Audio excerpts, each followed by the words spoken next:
Fala, minha galera! Eu sou o professor Daniel Venâncio e estou aqui para falar de um tema de extrema importância para sua prova de vestibular.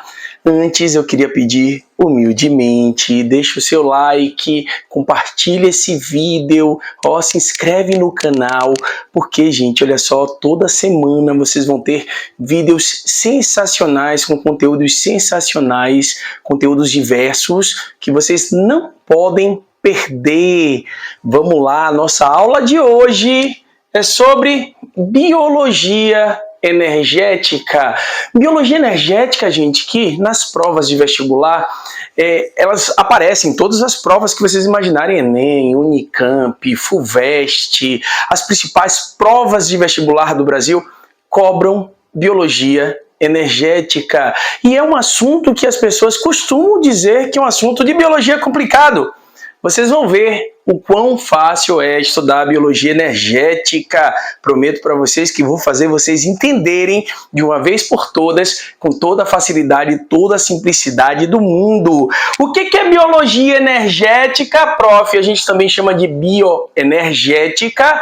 Biologia energética, gente, é o estudo das transformações energéticas que ocorre dentro de um ser vivo, tá? Dentro dos organismos vivos. Os organismos vivos transformam energia, convertem energia. E essa conversão, o estudo desses processos é chamado de biologia energética. Quais são os tipos de processos bioenergéticos que nós vamos estudar? Olha só, esses 4 processos bioenergéticos, nós vamos focar neles, vamos falar de fermentação, olha só, lática e alcoólica. Ah, professor, tem mais tipo de fermentação? Tem, mas a gente vai focar nisso porque essas são cobradas. Por exemplo, a fermentação butírica não cai nas provas de vestibular.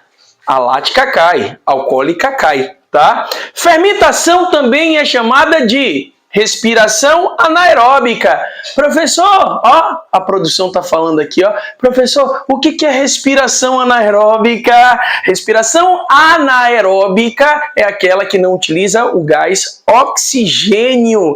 Por isso, a fermentação é um tipo de respiração anaeróbica, não utiliza gás oxigênio.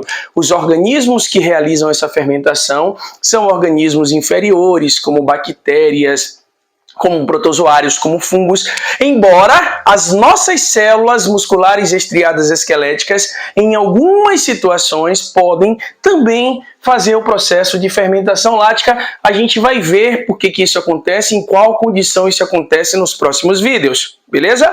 Bom, a fermentação ou respiração aeróbica, lática e alcoólica, a gente vai estudar. E a respiração aeróbica. Perceba que esses 2 primeiros processos, eles são processos responsáveis pela produção de ATP. ATP, adenosina trifosfato, molécula energética de todo e qualquer ser vivo. Qualquer ser vivo, para realizar trabalho, eu agora, para estar falando com vocês, eu estou gastando moléculas de ATP. E essas moléculas de ATP, elas precisam ser constantemente produzidas, utilizando como fonte de energia o alimento que a gente ingere, certo? E esse alimento, a gente vai utilizar essa energia para conseguir, no nosso caso, a partir da respiração aeróbica, produzir ATP, tá? Beleza? Bom, além desses 2 processos, que é a fermentação e a respiração aeróbica, nós temos também a fotossíntese, que é a produção de substâncias orgânicas, como os carboidratos, a partir de substâncias inorgânicas, tá? Nesse caso da fotossíntese, utiliza-se luz, energia luminosa, seja ela natural, seja ela artificial, certo? É claro que a luz natural, a luz do sol, ela tem um maior potencial de produzir carboidratos por causa da sua intensidade, certo? Então, fotossíntese é a produção de compostos orgânicos de carboidratos utilizando-se a luz. Enquanto que a quimiossíntese, também a produção de carboidratos, porém a partir da oxidação de substâncias inorgânicas, tá? A gente vai ver também a quimiossíntese com detalhes, vamos ver esses 4 processos com muito detalhe, com muita calma, para você não ficar de fora desse assunto, para você aprender tudo de uma vez por todas, de uma forma diferente e de uma forma fácil. Então, olha só, os 2 primeiros processos, a fermentação e a respiração aeróbica, ambos têm o objetivo de produção de ATP. Claro, o processo de fermentação é um processo mais primitivo, um processo mais simples. Por conta disso, produz uma quantidade muito menor de moléculas energéticas conhecidas como ATP. Já a respiração aeróbica é um processo muito mais complexo, subdividido em 3 etapas, e por conta disso, por essa complexidade, pelo aparato enzimático que se utiliza, pelo número de coisas que se utiliza para conseguir produzir em alta complexidade, produz-se muito mais moléculas energéticas a partir da respiração aeróbica, tá? Já tanto fotossíntese como quimiossíntese vão produzir carboidratos. E os organismos que fazem carboidratos a partir ou da fotossíntese ou da quimiossíntese são chamados de seres autotróficos ou autótrofos, tá? Perceba que todo e qualquer ser vivo produz ATP ou por fermentação ou por respiração aeróbica, e alguns organismos podem utilizar as 2 formas em situações distintas. Por exemplo, o organismo pode ser aeróbico e, na ausência de oxigênio, ele fazer fermentação. A gente, quando falar de fermentação, vai ver quais são esses organismos e quais os fatores que determinam que alguns organismos aeróbicos façam fermentação, beleza? Então, todos os seres vivos que existem no planeta produzem ATP por um desses 2 processos ou pelos 2 processos, beleza? Já fotossíntese e quimiossíntese não é algo que todos os seres vivos realizam, somente os seres autótrofos. Tá, Daniel, e você está falando o tempo todo ATP, ATP, ATP. Mostra pra gente o que é uma molécula de ATP. É algo que a gente vai ver agora. Vamos entender o que é uma molécula de ATP e como ela consegue armazenar energia para realizar trabalho. Olha só, gente, a molécula de ATP, ATP é a sigla de adenosina trifosfato ou simplesmente trifosfato de adenosina. Essa molécula, ela tem essa constituição básica. Uma molécula de adenina, que é uma base nitrogenada, é quando a gente estuda lá os ácidos nucleicos, o DNA, o RNA, lembra? Aquele azinho que a gente fala é a adenina, tá? Existe adenina na molécula de ATP, existe esse açúcar, que é o mesmo açúcar presente nas moléculas de RNA, que é o açúcar conhecido como ribose, tá? É um açúcar monossacarídeo, um açúcar simples, feito por 5 átomos de carbono, daí eu vou chamar de uma pentose, tá? E perceba que a adenina e a ribose vão formar um radical conhecido como adenosina. Adenosina é a junção da adenina com a ribose. Bom, eu tenho uma molécula de fosfato, 2 moléculas de fosfato, 3 moléculas de fosfato. Adenosina trifosfato, tá? Onde é que eu tenho energia dessa molécula? A energia fica nas ligações de ATP.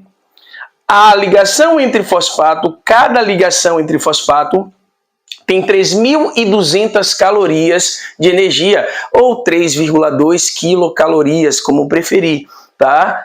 3.200, 3.200. A última ligação aqui, ó, que é a ligação da ribose com o fosfato, ela tem um potencial energético menor, metade, tá? 1.600 calorias. Se eu somar as 3 aqui, vai dar, ó, 3.200, 3.200, 6.600, com mais 6.400, com mais 1.600, 8.000 calorias. Ah, Daniel, você está dizendo que uma molécula de ATP tem 8.000 calorias? Não, não. Isso aqui a gente faz para simplificar. Eu digo que uma ligação tem 3.200, mas na verdade é 1 mol de ligações. Eu estou falando para vocês que o total de energia encontrado em 1 mol de ATP tem 8.000 calorias. Tá? Seria muita energia para uma única molécula. 8.000 calorias em uma única molécula seria demais. Então eu digo para vocês o seguinte, ó, 1 mol, professor, o que é 1 mol? Lembra aí pra gente o que é 1 mol?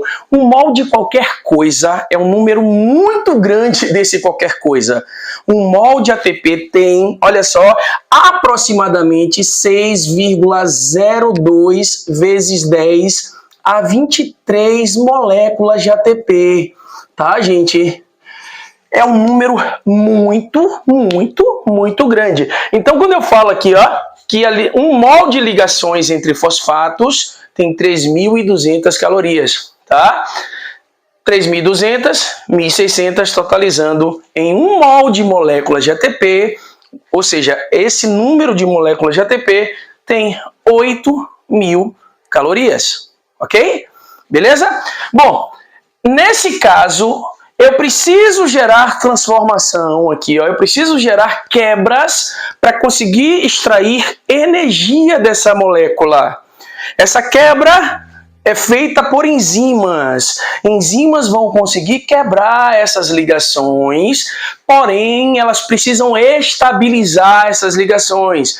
Por conta disso, como vocês já viram na aula sobre água, volta aí alguns vídeos, vocês vão ver aí, ó, tem uma aula sobre água, onde eu mostro para vocês que qualquer quebra bioquímica, gente, olha só, consumo de água. Quando eu quebro essa ligação, eu preciso colocar água para estabilizar, permitindo com isso que a energia flua. A energia sai quando a ligação é quebrada e aí ela está apta a realizar trabalho. Então, olha só, para quebrar essa ligação, eu preciso hidrolisar essa ligação. Eu preciso que uma enzima quebre, ao conceito de reação de hidrólise, uma enzima vai quebrar a ligação utilizando água para estabilizar. Daniel, mostra aí como é que isso acontece. Depois que eu quebrar essa ligação, eu continuo com a molécula energética? Sim, mas eu continuo com a molécula com um menor potencial energético, porque a partir de então eu só vou ter 2 fosfatos, eu só vou ter essa e essa ligação. Mostra pra gente como é que isso acontece, bora ver? Vamos então entender como ocorre a reação de hidrólise da molécula de ATP. Olha só, eu tenho uma molécula de ATP, adenosina trifosfato, e eu vou quebrar a última ligação. Para quebrar, eu vou precisar de uma enzima que vai utilizar água, a entrada de água, para estabilizar tanto o fosfato, que vai ficar livre, como essa ligação aqui, ó, do ADP, da molécula de ADP. Então, saiu o fosfato, eu formei uma molécula com 2 fosfatos, que eu chamo de ADP, adenosina difosfato. Liberei um fosfato, que eu vou chamar de fosfato inorgânico, e liberei energia. Todo esse processo vai ser importante para liberar energia. Para eu refazer a molécula de ATP, vamos lá, eu estou aqui, ó, gente, fazendo atividade, estou explicando vocês, estou gastando ATP, estou num processo catabólico, onde eu quebro a molécula de ATP. Catabolismo, quebra, anabolismo, produção. Nesse catabolismo, todo o processo catabólico consome água. Nesse caso, a reação é chamada de reação de hidrólise. Por quê? Porque utilizou água para estabilizar. Quando eu quebrei, eu libero energia, um processo exotérmico, um processo que vai liberar, jogar energia para poder essa energia realizar trabalho nos sistemas vivos. Já eu gastei energia, tô aqui dando aula, tô todo empolgado e aí eu chego, vou descansar, vou recuperar essas energias, tá? A recuperação dessa energia passa, olha só, por outra fonte de energia. Eu vou precisar. Essa energia que saiu já foi, ó, já foi embora em forma de calor, já foi embora realizando um trabalho em forma de calor, em forma de trabalho, ó. Tô contraindo o meu bíceps, tô gastando moléculas de ATP, energia de moléculas de ATP para contrair o meu músculo. Uma parte vai realizar movimento, outra parte vai ser dissipada em forma de energia. Já que não somos uma máquina perfeita, vamos perder parte dessa energia em forma de calor, ok? Bom, para eu refazer o ATP, para eu recuperar a molécula energética, eu vou precisar, no nosso caso aqui, ó, fazer a ingestão de algum alimento rico em energia, um carboidrato, um lipídio, para, a partir daí, eu pegar os fosfatos que estão livres, pegar o ADP que está livre e unir esses dois, formando, ó, na reação inversa, uma molécula de ATP. Só que, para formar uma molécula de ATP, eu preciso que a água saia. A água que entrou anteriormente, ela agora precisa sair para dar lugar à ligação e a ligação se restabelecer, restabelecendo a molécula de ATP. Então, olha só, essa reação, a segunda reação aqui de baixo, é uma reação que sai água, que libera água, é um processo de desidratação. A reação desidratou, pois liberou água. É um processo anabólico. Todo processo anabólico libera moléculas de água. Todo processo catabólico consome moléculas de água. Gostaram do vídeo? Olha só, chega aqui, ó, chega pertinho, deixa eu te dar a real. Não perde os próximos vídeos sobre esse assunto. A gente vai falar de biologia energética a fundo. Eu vou falar dos processos de fermentação, da respiração aeróbica, eu vou falar sobre a fotossíntese e a quimiossíntese. Não perde, fica ligado, ativa logo o sininho aí para receber as novidades, porque nas próximas aulas a gente vai bombar. Vamos lá, galera! Beijo!